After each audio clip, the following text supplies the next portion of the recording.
તો ગુજરાત હાઈકોર્ટને બોમ્બથી ઉડાવવાની ધમકી મળી છે। ઈમેલ કરી બોમ્બથી ઉડાવવાની ધમકી અપાઈ। હાઈકોર્ટના રજિસ્ટ્રારના મેલ આઈડી પર આવ્યો આ મેલ। આજે સવારે મેલ આવતા પોલીસે તપાસ શરૂ કરી છે। Sola police BDDS squad high court પહોંચી છે। હાઈકોર્ટની આજની કાર્યવાહી સ્થગિત કરાઈ છે। તો જે કોલ કર્યો હતો તેને લઈને આ ઈમેલ જે કર્યો હતો હાઈકોર્ટને ઉડાવી દેવાની ધમકી ઈમેલ મારફતે આપવામાં આવી અને ત્યારબાદ પોલીસની એક ટીમ ત્યાં પહોંચી છે અને આજે હાઈકોર્ટની આજની કાર્યવાહી સ્થગિત કરાઈ છે। સંવાદદાતા ગૌરવ અમારી સાથે જોડાઈ ગયા છે। ગૌરવ, એક હાઈકોર્ટને ઉડાવી દેવાનો મેલ આવ્યો હતો, ત્યારબાદ શું કામગીરી આજની કાર્યવાહી સ્થગિત કરાઈ છે હાઈકોર્ટની?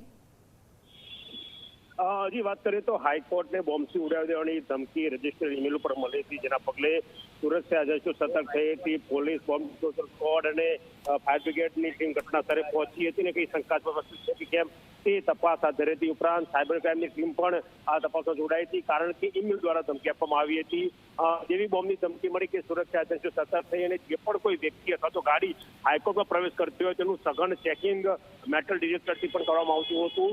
બોમ્બની ધમકીના પગલે હાઈકોર્ટમાં રહેલી તમામ કોર્ટને આ કાર્યવાહી આજ સુધી સ્થગિત કરવામાં આવી છે અને જેના પગલે જે પણ કોઈ લોકો અહીંયા આજની મુદત માટે રહ્યા હતા તેમને પરત ફરવાની ફરજ પડી હતી। જી બિલકુલ, આભાર ગૌરવ સમગ્ર વિગત બદલ। તો આપ જુઓ, આજે ઈમેલ આવ્યો છે, ત્યારબાદ પોલીસની ટીમ ત્યાં પહોંચી છે અને આજની હાઈકોર્ટની કાર્યવાહી સ્થગિત કરવામાં આવી છે। ત્યાં આવતા જતા તમામ લોકોનું ચેકિંગ પણ થઈ રહ્યું છે।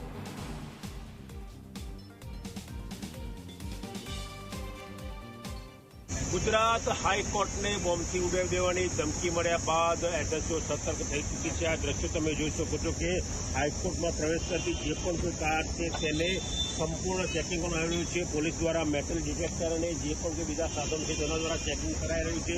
હાઈકોર્ટની ડીકીમાં કોઈ શંકાસ્પદ વસ્તુ છે કે કેમ તેની પણ તપાસ હાથ ધરવામાં આવી છે। મહત્વનું છે કે બીડીડીએસની ટીમ, ફાયર બ્રિગેડની ટીમ અને પોલીસ ઘટનાસ્થળે પહોંચી છે અને કઈ શંકાસ્પદ છે કે કેમ તેની ચકાસણી થઈ રહી છે। ઉપરાંત જે પણ કોઈ વકીલ હોય અથવા તો પ્રતિવાદી હોય તે હાઈકોર્ટમાં પ્રવેશ કરતા તો તેમનું પણ સઘન ચેકિંગ હાથ ધરાયું છે। એટલે કોઈ પણ ત્રુટિ સુરક્ષા ના રહે તે પ્રકારની તકેદારી સુરક્ષા એજન્સીઓ રાખી રહી છે।